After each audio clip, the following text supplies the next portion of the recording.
कई बार होता है कि ज़रूरत से ज़्यादा आत्मविश्वास भी आपको नुकसान पहुँचा देता है। तो जन स्वराज पार्टी के साथ ऐसा हो गया कि प्रशांत किशोर को लगा कि मैं पिछले 2 बरस से पदयात्रा कर रहा हूँ, हज़ारों गाँव घूम चुका हूँ और पदयात्रा में लोगों से मिल रहा हूँ और मेरी बातें भी दोषी थे, क्योंकि जैसे मैं एक उदाहरण देता हूँ कि वो बार-बार तेजस्वी यादव को नवी फेल कहते हैं।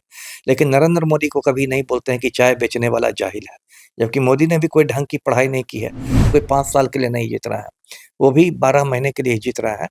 तो पार्टी को आत्ममंथन करना चाहिए, जो सीनियर नेता है पार्टी के उनको बैठना चाहिए, सोचना चाहिए कि क्या हमसे चूक हुई। नमस्कार, मेरा नाम प्रिंस मिश्रा है और आप निष्कर्ष बिहार देख रहे हैं। अगर हमारे चैनल पर नए हैं तो चैनल को सब्सक्राइब कर लीजिएगा। अगर फेसबुक पर हमारे वीडियो को देख रहे हैं तो फेसबुक पेज को भी फॉलो कर लीजिएगा। बिहार उपचुनाव में जो है चारों सीटों पर जो है एनडीए ने जीत हासिल कर ली है और साथ ही साथ जिस तरीके से लगातार जनसुराज पार्टी कह रही थी कि अब जो है तीसरा विकल्प जो है वो जनता को मिल चुका है और चारों सीटों पर जो है जनसुराज पार्टी दावा कर रही थी कि हमारी उम्मीदवार जो है वहां से जीतने वाली है। लेकिन कहीं ना कहीं अब जो है एनडीए की जीत हो चुकी है। इन सभी बातों पर जो है विराम लग चुका है। ऐसे में हम लोग जो है सीधी बातचीत करेंगे। हमारे साथ पूर्व आईपीएस जो है अमिताभ दास हैं। क्या कहिएगा सर, जिस तरीके से जनसुराज पार्टी के जो संयोजक हैं प्रशांत किशोर, वो कह रहे थे कि हमारी जीत होगी, खासतौर पे तरारी विधानसभा को लेकर, क्या कैसे देखते हैं? नहीं, बस तरारी की उन्होंने बात नहीं की थी, बेलागंज में भी उनको आत्मविश्वास था, इमामगंज, रामगढ़ चारों की बात कर रहे थे। देखिए, मुझे लगता है कि जन स्वराज पार्टी कहीं न कहीं अति आत्मविश्वास का शिकार हो गई। कई बार होता है कि ज़रूरत से ज़्यादा आत्मविश्वास भी आपको नुकसान पहुँचा देता है। तो जन स्वराज पार्टी के साथ ऐसा हो गया कि प्रशांत किशोर को लगा कि मैं पिछले 2 बरस से पदयात्रा कर रहा हूँ, हज़ारों गाँव घूम चुका हूँ और पदयात्रा में लोगों से मिल रहा हूँ और मेरी बात कहीं न कहीं लोगों को छू भी रही है कि जब मैं शिक्षा की बात करता हूँ या पलायन रोकने की बात करता हूँ, जब मैं कहता हूँ कि लालू के बच्चों को देखकर नहीं अपने बच्चों के चेहरे को वोट दीजिए, ये सब, या जो मैं शराबबंदी का विरोध करता हूँ। तो एक तरह से वो अतिरिक्त आत्मविश्वास का शिकार हो गए। लेकिन देखिए, चुनाव बिल्कुल एक अलग खेल है और जनता को समझना भी थोड़ा कठिन है, जनता भी लोगों को चौंकाती रहती है। तो उस हिसाब से आप कह सकते हैं कि ये जो परिणाम है निराशाजनक रहे जनसुराज पार्टी के लिए। लेकिन पार्टी के लिए ये अच्छी बात है कि 12 महीने बाद ही उसको दोबारा मौका मिलेगा, क्योंकि 12 महीने बाद ही बिहार में आम चुनाव होंगे। इसलिए जो भी अभी प्रत्याशी जीत भी रहे हैं, वो भी कोई 5 साल के लिए नहीं जीत रहा है, वो भी 12 महीने के लिए जीत रहा है। तो पार्टी को आत्ममंथन करना चाहिए, जो सीनियर नेता है पार्टी के उनको बैठना चाहिए, सोचना चाहिए कि क्या हमसे चूक हुई जनता का नब्ज भाँपने चारों में। सीटों पर एनडीए जीत चुकी है। हाँ, वो तो आ रहा है, आ रही है खबर। बीच में तो थोड़ा लग रहा था, सुबह की जो खबर थी उसमें तो लग रहा था कि इमामगंज में दीपा मांझी पीछे हैं और इस तरह की राम कांटे की टक्कर भी हो रामगढ़ गई। में बसपा आगे चल रही थी, लेकिन उसके बाद अभी की यही बात है। सही है और थोड़ा निराशाजनक परिणाम है उपचुनाव के। अब देखिए, मेरे हाथ में ये सुनील पांडे की तस्वीर दर्शक देख रहे हैं, ये खूंखार क्रिमिनल है बिहार का। इसके हाथ में AK-47 राइफल है, जो एक प्रतिबंधित हथियार है। कोई व्यक्ति ये हथियार नहीं रख सकता और इसके बेटे को तरारी से लोगों ने विधायक बना दिया है। तो जब रिज़ल्ट आया तो मेरे मुँह से यही निकला कि बाप खलनायक बेटा विधायक। तो ये तरारी की जनता की भूल है, वहाँ अच्छे-अच्छे उम्मीदवार थे। राजू यादव की छवि एक जुझारू नेता के रूप में रही है, श्रीमती किरण सिंह की साफ छवि रही है। तो ये लोग जब थे आपको विकल्प में, तो एक क्रिमिनल के बेटे को चुनने का कोई मतलब नहीं था, क्योंकि कहने के लिए भले ही विधायक विशाल प्रशांत चुना गया है, लेकिन सुपर विधायक तो उसका पिताजी। पिता ही रहेगा और वही अपने पिता के मुताबिक ही काम करेगा और फिर को तरारी में कल को क्राइम बढ़ेगा तो यही जनता बैठ के नेहरू जी को क्रिटिसाइज़ करने लगेगी।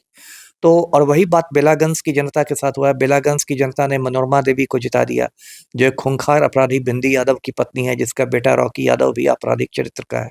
और खुद मनोरमा देवी के घर पर सितंबर महीने में एनआईए का रेड हुआ था, नेशनल इन्वेस्टिगेशन एजेंसी का।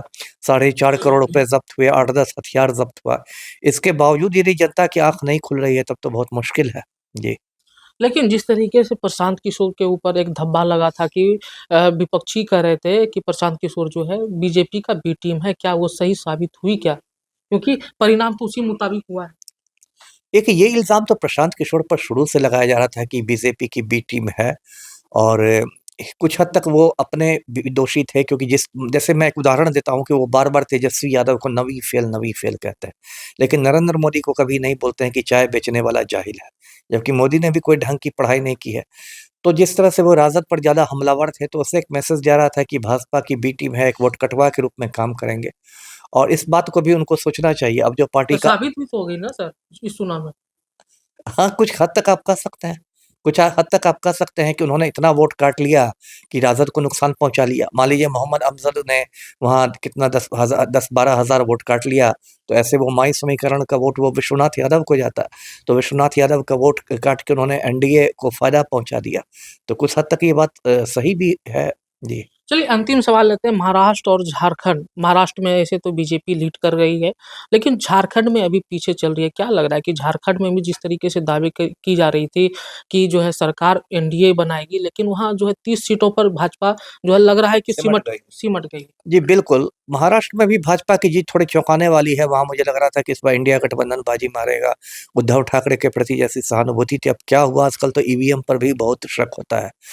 झारखंड में देखिए, झारखंड में भाजपा की हार की एक बड़ी वजह है कि जिस फुर्ती से इन्होंने हेमंत सोरेन को जेल भेज दिया, वो फुर्ती कुछ गलत थी। उससे क्या होता है कि एक सहानुभूति लहर बन जाती है। हेमंत सोरेन 3-4 महीना जेल में रहे, फिर दाढ़ी बढ़ा के बाहर निकले, शहीद की मुद्रा में। ऐसा एक प्रोजेक्ट कर दिया गया कि भाई मैं एक आदिवासी नेता था, पूंजीपतियों के सामने नहीं झुक रहा था, तो मुझे जेल भेज दिया गया।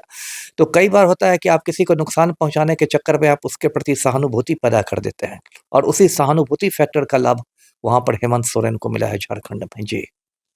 ये थे हमारे साथ जो है अमिताभ दास। साफ तौर पे इनका कहना था जो बिहार में जो चारों सीटों पर जो है एनडीए की जीत हुई, कहीं न कहीं जो तीसरा विकल्प था, लोगों को सोचने की ज़रूरत थी, क्योंकि लगातार जिस तरीके से जनता चाहती है हमारे विकास को लेकर हमारी जो नायक हैं, जो नेता हैं, वो सोचे, लेकिन कहीं न कहीं जनता अभी भी उसी मुद्रा में है जो पहले की मुद्रा में थे, लेकिन कहीं न कहीं अब जो है उनको भी जनसुराज पार्टी जो तीसरी पार्टी बता रही थी, जो कि तीसरा विकल्प बता रहे थे, वो उनको जो है 12 महीने के बाद जो है फिर से उनको मौका मिलेगा, क्योंकि जिस तरीके से अभी उपचुनाव हुआ था, लगातार उनके ऊपर ऊपर जो है आरोप भी लग रहा था। बीजेपी का जो बी टीम है बताया जा रहा था राजद की तरफ से, अब कहीं न कहीं वो चीज़ जो है साबित होता हुआ दिख रहा है। ऐसे में आप लोगों की क्या प्रतिक्रिया होती है? कमेंट बॉक्स में ज़रूर बताइएगा। धन्यवाद।